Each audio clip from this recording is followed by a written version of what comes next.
वडोदरा महानगर पालिका के नए डिप्टी म्यूनिसिपल कमिश्नर के तौर पर अक्षय बुडानिया ने चार्ज संभाला है। जी हां, वडोदरा महानगर पालिका को नए डिप्टी म्यूनिसिपल कमिश्नर मिले हैं अक्षय बुडानिया, जिन्होंने आज आधिकारिक तौर पर अपना चार्ज संभाल लिया है। इससे पहले बोटाद जिला के जिला विकास अधिकारी के तौर पर वो अपना फर्ज निभा रहे थे, तब राज्य सरकार की ओर से अब उन्हें वडोदरा महानगर पालिका में पोस्टिंग दी गई है। ऐसे में आपको बता दें कि नर्मदा के जिला कलेक्टर के तौर पर गंगा सिंह की नियुक्ति होने के बाद वडोदरा महानगर पालिका में भी कई वहीवटी बदलाव देखने मिले हैं। तब वडोदरा महानगर पालिका के नए डिप्टी म्यूनिसिपल कमिश्नर के तौर पर अक्षय बुडानिया ने चार्ज संभाला है और उसी के साथ राज्य सरकार और मुख्यमंत्री भूपेंद्र पटेल का धन्यवाद अदा करते हुए उन्होंने क्या प्रतिक्रिया दी है, आइए आपको सुनाते हैं।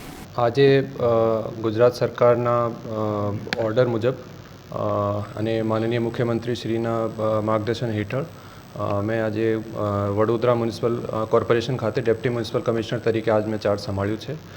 અગાઉ બોટાદ ખાતે મેં ડીડીઓ તરીકે કામ કરેલું છે અને અહીંયા પણ વડોદરાની જનતા માટે મારી કેપેબિલિટી મુજબ ખૂબ મારા તરફથી મહેનત કરવામાં આવશે અને લોકોનો કોર્પોરેશનનું આગળ પ્રોગ્રેસ થાય અને શહેરનું એક પ્રોગ્રેસ થાય એના માટે મારે મહેનત કરવાનું એક મારો હેતુ છે। મારા માટે અર્બનનો વિષય એક નવો વિષય છે। અર્બન ડિપાર્ટમેન્ટમાં મારી પહેલી પોસ્ટિંગ છે, તો પહેલો જે સ્ટેપ રહેશે મારા માટે એ મારી સક્ષમતા મુજબ અને મારા અભ્યાસ મુજબ બધું મારે સમજવાનું છે।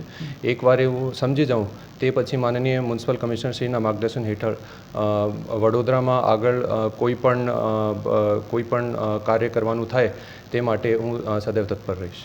हमसे जुड़े रहने के लिए हमारे YouTube चैनल को सब्सक्राइब करें और नई वीडियो की नोटिफिकेशन के लिए बेल आइकॉन को दबाएं।